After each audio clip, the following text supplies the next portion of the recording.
think the most pleasing thing for me, watching the Irish lads each week was that they probably only brought their A game for one match in the whole tournament against France in the opening game, and obviously destroyed them away from home. And then it was many people are saying that they sort of fell off a little bit as the tournament went on. I'm not so sure they did. Um, I think, yes, of course, the England game, it didn't go to plan and they couldn't get into their stride, but that was more so because England were ferocious on the day and hugely physical. But I think that the most pleasing thing is that Ireland were able to win this championship not at their best. You know, they have so many so many other options in terms of players. They have so many different moving parts to their game, as we know, and that didn't flourish at all times during the championship. And that's the work ons now going forward into South Africa. We know that we were able to carve them open a few times at the Rugby World Cup, especially with that blitz defence and able to put guys through little pockets, those short passes, and put them through holes. But as a whole, Donny, I thought Ireland were the best team in the tournament, not probably with their B game.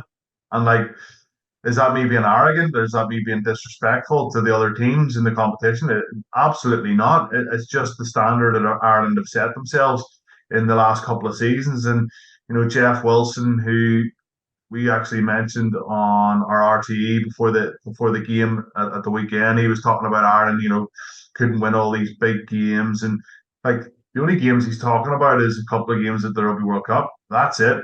Saturday was a huge game against Scotland, potential banana skin.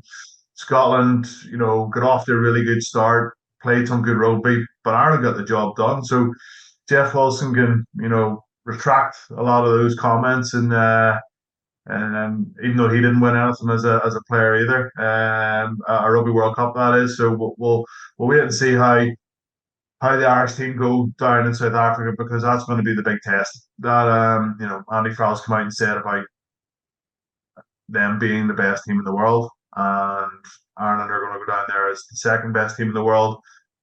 There might be a lot of change on both sides, Donny. You know, South Africa, Razzie, and the coaching staff might mix it up, bring in a few different guys that are playing particularly well for the Bulls, in the URC. And obviously the Stormers have a number of guys there as well. And obviously a lot of guys who are playing overseas. So there might be a bit of a shake-up. And then, of course, Andy Farrell has the decision to make also of, does he leave a couple of guys at home that he knows he can revert back to at any stage, and they won't let him down. Bring a slightly younger squad to experience what it's like to play against the world champions on their home turf. Then, you know, that's the decisions that he's going to make. But you and I have sat and chatted, you know, after Rugby World Cup, thinking there was going to be huge change, huge turnover, lots of different faces coming in. But that has not been the case. He just seems to bleed them in. You know, maybe one or two each camp just bleeds them in. So in hopefully 4 years' time, there might be 8 or 10 new faces that have just come along throughout the. Of course, you have your exceptions, the likes of Joe McCarthy, who's just come out absolutely nowhere. But yeah, it's going to be an interesting couple of months now with the URC and the European Championship or the European Cup finishing off, and we'll wait and see how all that goes. I think generally it's been hugely positive just because of the success that he's had with the under-20s. He's worked in the national setup under really good head coaches.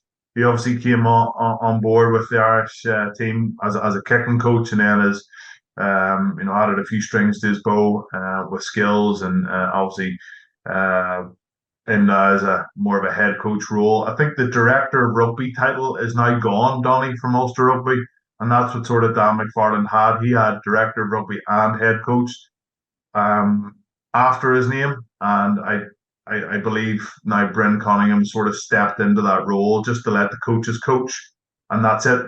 Not have anything else to do with recruitment or anything off field or logistics or whatever it is. All they got to do is coach, and I think, you know, that's something that Richie Murphy's track record is very proven in, been able to deliver, especially with the younger guys, and Ulster have a lot of young guys who maybe haven't been given the opportunities over the last couple of years that I've been crying out for. So we're waiting. I'm really interested to see his first team selection, which will be probably this afternoon at some stage, just to see what way he's going to go. But they're up against the Sharks, who are Jesus, they have been awful this season.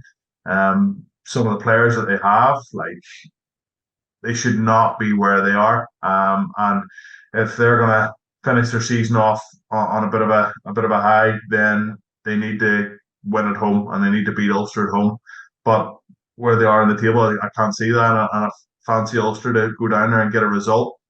And Richie Murphy and John Fogarty, and yeah, it's a very Leinster feeling now about this Ulster side, Tommy. Like, I just watched the interview with John Fogarty when he was saying, "Ah, Jesus, well, yeah, it's just I don't know how this is all going to pan out, but I just got the call there, and coming up Monday, Tuesdays, the big days," and I was like, "There's another Leinster man standing with an Ulster top on, like, with his Ulster tracksuit on."